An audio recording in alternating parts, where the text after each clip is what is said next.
welcome back to another video on Rico's World, and today I will be showing you how was the matchstick invented. So before I tell you how was a matchstick invented, let's see, it's a very cool little invention. So before the matchstick was invented, I tell you how it was invented. Do not forget to hit that like button, click on that share button, and subscribe to the channel if you learned something new. Okay, so matchsticks are amazing. With them we can start a fire anywhere, anytime, so fire is also a very essential thing in human evolution. It helps you cook delicious food. It helps the ancestors, the ancestors of the humans. It would help them create advanced tools that will be used for their prey. They would eat other animals, and stuff like that. So fire is very, very important, but making fire is not that easy. It required time, and it depended on the amount of winds and stuff, wind, rain. So if it would rain, all the hard work would all go in the rain. It also depended upon the right amount of stones, because if you just pick up two random rocks from the beach and then start flicking them, they won't just catch fire. You needed the right amount of stones to start a fire. Sometimes you can make a fire by just flicking rocks, or sometimes you can make a fire by rubbing a stick to the wood, and after hours and hours of rubbing, you will get some smoke, and that will turn into a very big campfire thingy. So fire is not easy. So to solve this problem, many scientists have been working on this for ages and ages and ages, but did not find a solution. So one of these solutions was a matchstick. With this, if we just strike on the rough paper, it catches fire anytime. So the first example of matchsticks, which were found in China in the year 577 AD. The matchsticks were wooden sticks dipped in sulfur, so they're nothing like the modern day matchstick. To light a fire, it needed a fire. So, if sulfur touched a fire source, then it would ignite.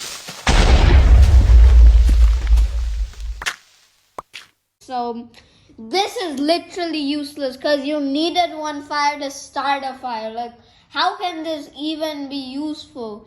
So, after that, in 1270 AD, they started selling in marketplaces in China by the name fire inch sticks. So they were not called matchsticks, but instead they were called fire inch sticks. So, that was not a useful invention, but still, over the millennium, scientists have still tried improving the matchsticks or fire inch sticks. So finally, a German chemist named Henning Brandt, he discovered in 1669 that the element called phosphorus was also flammable like sulfur.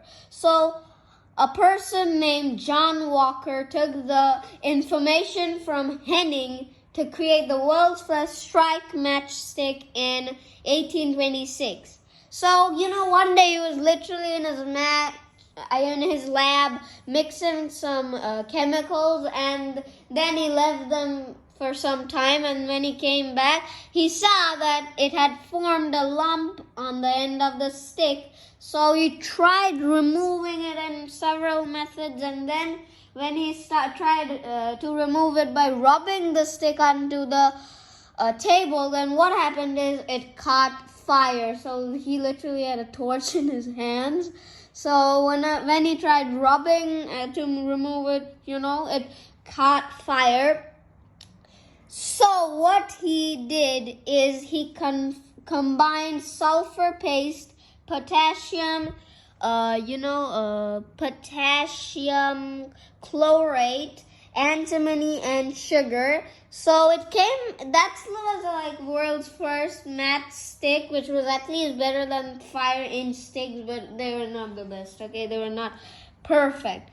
So it came in a round can, it's very hard to think of matchsticks coming in a round can these days. So it came in a round can with a sandpaper, so whenever you would just strike the stick with the sandpaper, it will not always light up. So it also had other problems, and it also had sugar in it, which babies thought that's a lollipop, and they tried eating it and they had birth defects, and also when lit up they would have a very, very bad odor when lit.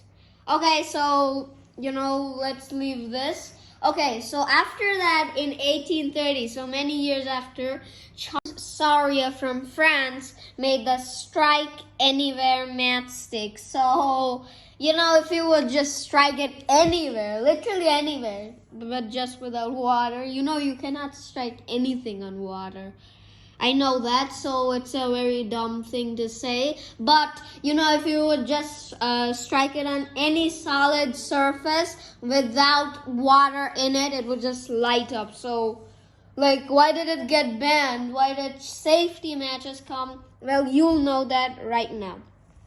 So, what happened is this thing became a huge hit, and it would always light and have no odor. Then what's its problem? Why did safety matches take the place of light anywhere matchsticks? They had an even worse thing. It even has a worse problem. So, children ate them as it has sugar, the same thing.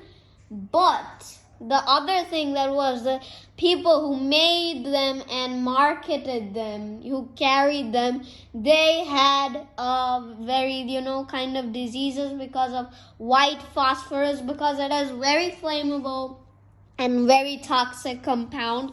So, the people carrying them would have a lot of kind of diseases, So these matchsticks got banned along with the compound white phosphorus.